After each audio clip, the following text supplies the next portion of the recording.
Hello, everyone. In this revision lesson, let's discuss this question from October-November 2024, variant 1-2. This is question number 5, and question 5A over here reads, outline two assumptions of the social approach in psychology.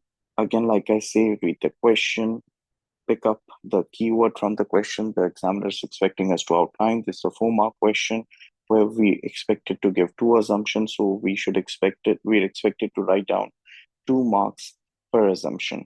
So if we have a look at this, the if we talk about the assumptions of social approach, we all by now should know that the social approach, it assumes that the presence of others affect how we think. I repeat, the presence of others affects how we think, how we feel, or how we behave. This might include the real presence of others, imagined or maybe implied social interactions. We all do know, and we all have known it better after studying the social approach, that we act differently depending on our culture, our social norms, the group we belong to. For instance, if I talk about if I give an example of the study that was conducted by Milgram, Milgram's study on obedience showed that people obey authority figures even when it goes against their morals, which again demonstrates how social settings have influence our behavior. Now, taking this ahead, if we have a look at what the examiner has provided us, for us to be able to score 2 marks, behavior, cognitions, and emotions are influenced by our social context, social environments, and groups. So look at this. We've spoken on, or the examiner has mentioned social contexts, social environments, and groups. Now, if you have a look at the guidance from the CI, this says ignore affected by social factors because this term social factors in itself is too generic.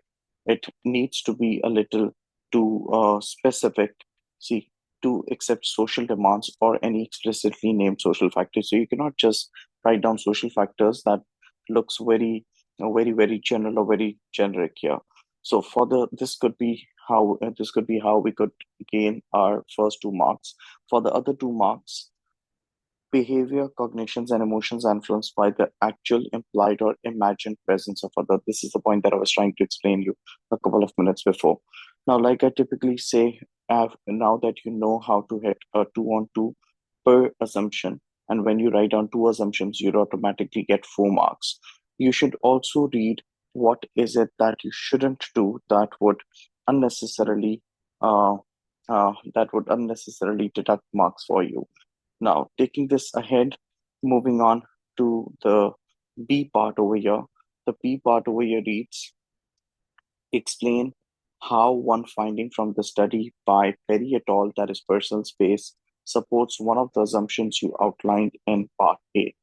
Now, we're expected to explain one finding from a particular study, that is the study conducted by Perry et al., that supports one of the assumptions that we have already mentioned in the previous part, that is 5A. Having a look at the marking or the grading criteria, this reads 1 mark for result or conclusion and 1 mark for linking it to an assumption explicitly. So you should be familiar with the results or the findings of this particular study, and then you should make a point that you are linking that particular result to the assumption that you have mentioned before. Having a look at this, this reads, overall, friends were allowed to be closer into a person's personal space compared to a stranger. This is the result, and through this result, we get a first mark.